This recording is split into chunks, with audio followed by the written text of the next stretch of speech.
गलत फैसलों से कैसे बचे, Buddhist story on how to avoid wrong decisions. दोस्तों, वास्तविकता देखी जाए तो हम भी भीड़ का एक हिस्सा बन चुके हैं। हम भी इस भीड़ में अपने आप को भूल चुके हैं। हम भी इस भीड़ के कहे अनुसार उनके इशारों पर नाचते रहते हैं। एक कठपुतली की तरह ये भीड़ जैसा कहती है, हम वैसा करते चले जाते हैं। ऐसे केवल कुछ ही लोग होंगे जो वास्तविक तौर पर अपना जीवन स्वयं जी रहे हैं, और वह लोगों को जीवन की सही राह भी दिखाते हैं, लोगों को जीना भी सिखाते हैं। आइए इसे एक कहानी के माध्यम से समझते हैं कि आधी अधूरी जिंदगी जीकर हमें कोई लाभ नहीं। नमस्कार दोस्तों, बॉडी थिंक्स पाई क्या करेगा, उसे किस तरह से एक प्रभावशाली राजा बनना होगा। इस तरह की कई सारी बातें राजा ने पहले से ही सोच रखी थी, लेकिन वह राजा ये भूल चुका था कि हम में से हर एक व्यक्ति अलग रूप, रंग और अलग व्यवहार के साथ जन्म लेते हैं और वही हमारे जीवन की धारा होती है। एक नदी की तरह साफ और स्वच्छ उस धारा को हमने खो दिया है और अपना लिया है। भीड़ तंत्र द्वारा दिया गया, क्योंकि ये हमें अत्यधिक सुरक्षित लगता है। क्योंकि इस भीड़ में हम अपने आप को सुरक्षित मानते हैं। हमें कुछ नया जानना अच्छा नहीं लगता।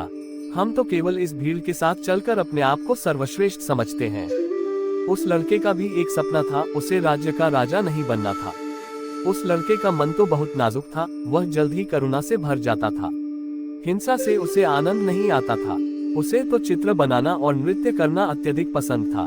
यही उसकी जीवन धारा थी। यदि वह उस पर चले तो संपूर्णता को प्राप्त करता, लेकिन उसके पिता को ये सब बिल्कुल पसंद नहीं था, जिस कारण वह राजा अपने बच्चे से नाराज रहने लगे। उसने हर वह जतन कर दिया जिससे उसका बच्चा सम्राट बनने के लिए आगे बढ़ सके, उसमें सम्राट के सर्वश्रेष्ठ गुण आ सके। लेकिन उस लड़के को कोई फर्क नहीं पड़ रहा था। ऐसे ही धीरे धीरे समय बीतता गया और समय के साथ साथ अब वह युवराज बड़ा होने लगा था।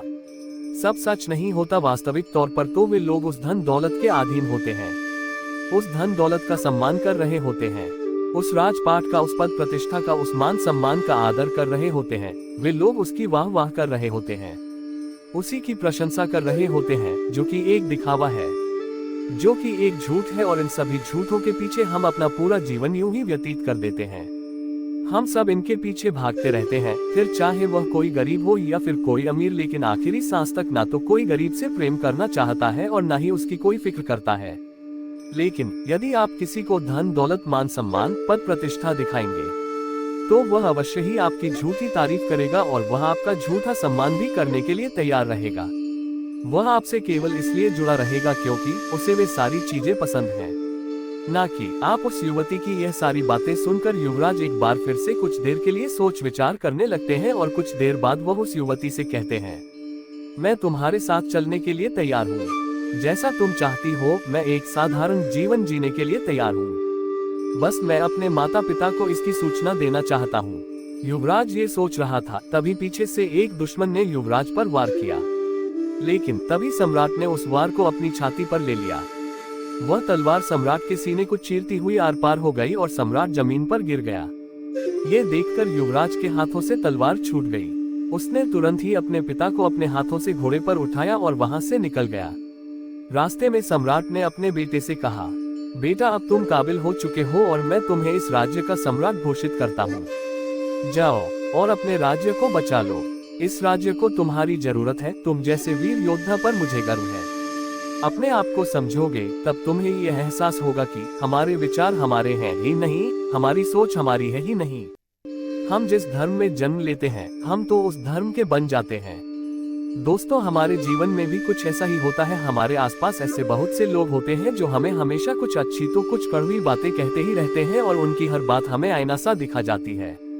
लेकिन हम ऐसे लोगों को ढूंढते रहते हैं जो हमारी हाँ में हाँ मिला सके, वो हमारी गलती को गलत ना कहे। और ऐसे लोग हमें बहका सकते हैं, क्योंकि हम पहले से ही बहकने के लिए तैयार बैठे हैं।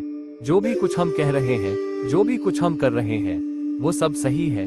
हम कुछ ऐसे लोग चाहते हैं जो हमारे इस हाँ में हाँ मिला सके और हमारा साथ दे सके।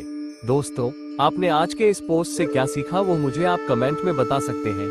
इसी के साथ में उम्मीद हो कि आपको आज की पोस्ट पसंद आई होगी, तो इस पोस्ट को उस इंसान को शेयर करें जिससे ये कहानी सुनने की जरूरत है, और उसी के ठीक बाद वेबसाइट को सब्सक्राइब करें। तो चलिए फिर मिलते हैं ऐसी एक और नई पोस्ट में एक नए मैसेज के साथ। तब तक के लिए अपना ख्याल रखें। धन्यवाद। नमो बुद्धाय।